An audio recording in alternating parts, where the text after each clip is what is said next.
केशवराव भोसले नाट्यगृहाला लागलेल्या आगीचा तडाखा हा शेजारच्या खासबाग कुस्ती मैदानाला सुद्धा बसला होता। संपूर्ण व्यासपीठ जळून खाक झालं आणि तब्बल 1 वर्षाहून अधिक काळ हे ऐतिहासिक मैदान बंद पडलं। अखेर आता खासबागचा आखाडा पुन्हा सज्ज झालाय।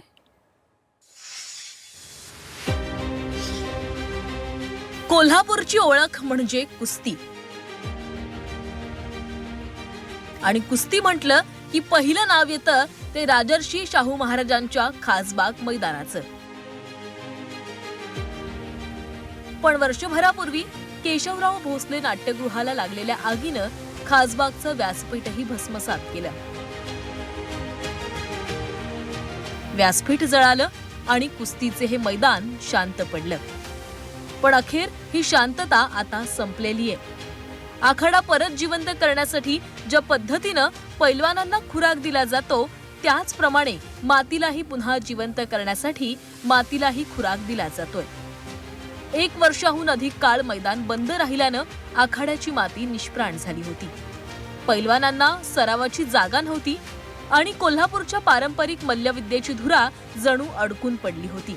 मात्र आता खासबाग मैदानाची वर्षभराची प्रतीक्षा लवकरच संपणार आहे।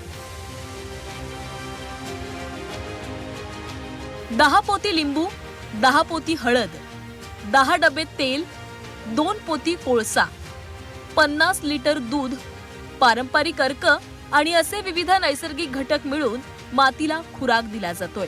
पैलवानच नाही कुठल्याही व्यक्तीला झालं तर शरीराला जसं आपल्या खुराक लागतं, आपल्या प्रोटीन लागतं, तसं मातीला सुद्धा खुराकाची गरज असते। मागच्या आम्ही 2-4 दिवसापूर्वी मातीत सगळं मिक्स करून त्याची मशागत करून आता आम्ही माती परत स्पर्धा खेळण्यासाठी सराव करण्यासाठी उपलब्ध केलेली आहे। मैदान वर्षभर बंद असल्यामुळे माती घट्ट झाली होती।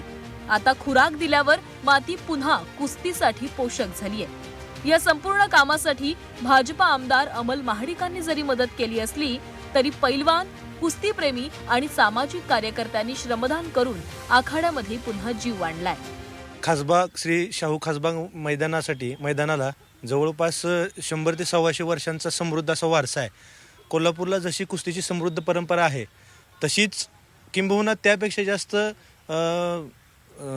कुस्ती पाहिले हे खासबाग मैदानाने पाहिले। शाहू खासबाग मैदानाला परत ऊर्जेची अवस्था प्राप्त झाली ही एक कोल्हापूरकरांसाठी व सर्वच कुस्ती शौकीनांसाठी ही खूप आनंदाची गोष्ट आहे। वर्षभरानंतर खासबाग मैदान पुन्हा जाग झाले। मैदानावर पुन्हा मातीचा सुगंध दरवळतोय आणि पैलवानांच्या आवाजात तोच पारंपरिक शड्डू घुमतोय। या निमित्तानं कोल्हापूरच्या कुस्ती परंपरेला पुन्हा नवसंजीवनी मिळालीय। प्रताप नाईक, झी 24 तास।